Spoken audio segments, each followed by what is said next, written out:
Saya dilahirkan dalam keluarga Kristen. Ketika saya berumur 12 tahun, saya telah dibaptis dan aktif terlibat dalam aktiviti gereja. Ketika saya berumur 18 tahun, saya merantau untuk mencari pekerjaan. Selama saya bekerja, bila hari cuti, saya pergunakan masa itu untuk berpoya-poya bersama dengan rekan-rekan lain untuk mencari keseronokan, mendapatkan kebahagiaan hidup. Namun semuanya sia-sia.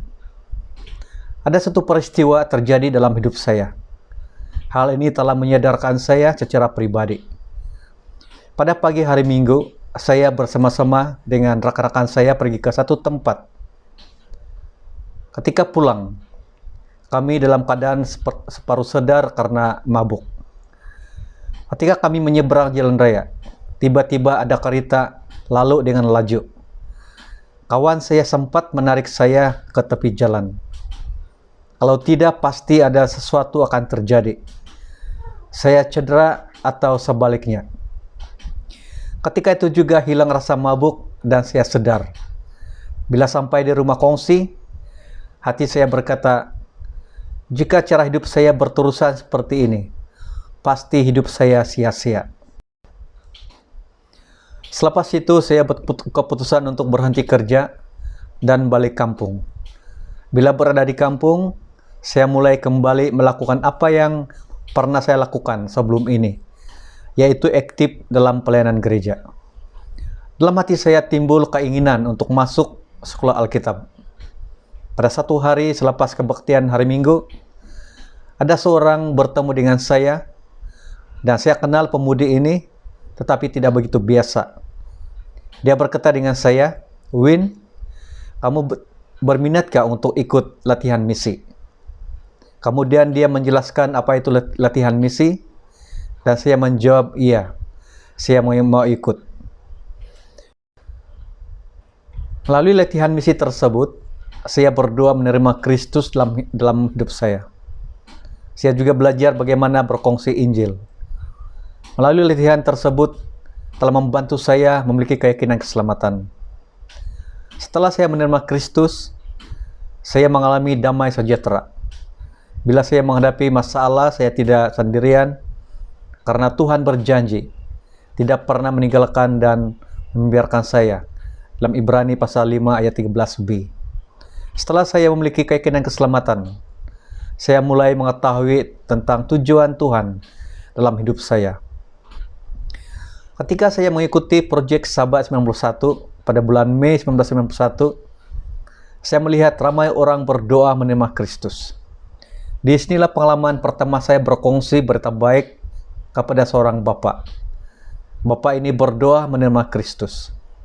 Saya masih ingat, ketika saya membacakan empat rohani kepadanya, dia menangis. Dia berkata kepada saya, "Kenapa baru hari ini saya dapat mendengar penjelasan yang baik tentang Tuhan?" Kata-kata Bapak ini telah mendorong saya untuk terus menceritakan kasih Kristus kepada orang lain.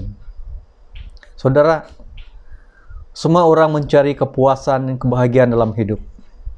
Tetapi bagaimana mendapatkan kepuasan dan kebahagiaan ini? Tuhan menawarkan kebahagiaan sejati dan kekal. Tuhan mengasihi Anda dan saya. Tuhan benar-benar mengasihi Anda. Kasih-Nya tidak terbatas dan tidak bersyarat. Tuhan dapat dialami.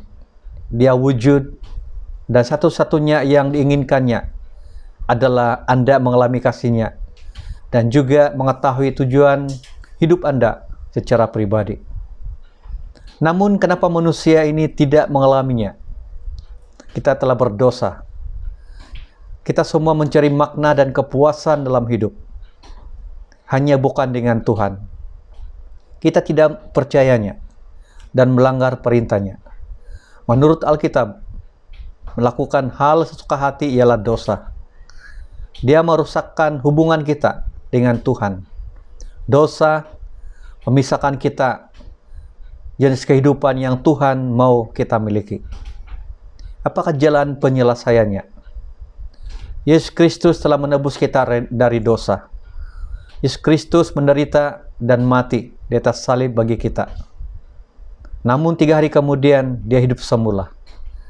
Melalui iman kita kepadanya, kita dapat mengalami kasih Tuhan dan menerima hidup yang kekal. Dosa tidak menghalang Tuhan daripada mengasihi kita.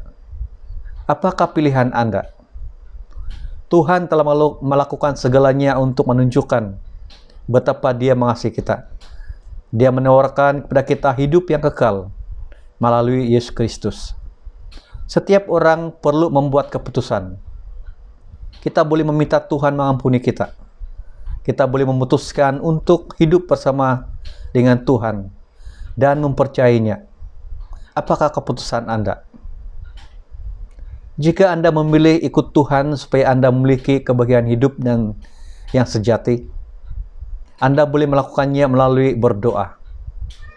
Berdoalah dengan iman. Anda boleh berdoa seperti ini.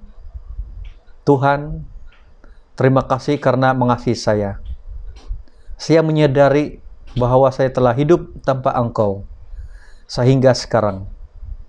Saya minta ampun. Terima kasih karena mengampuni saya.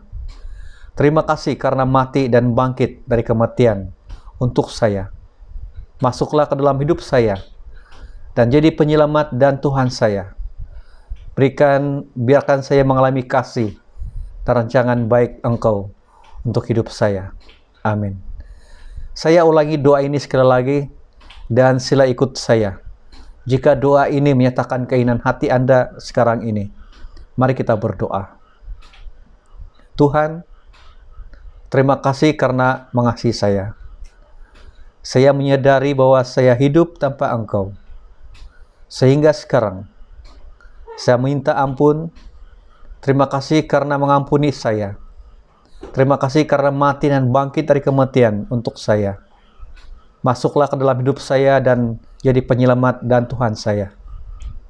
Biarkanlah saya mengalami kasih dan rancangan baik Engkau untuk hidup saya. Amin.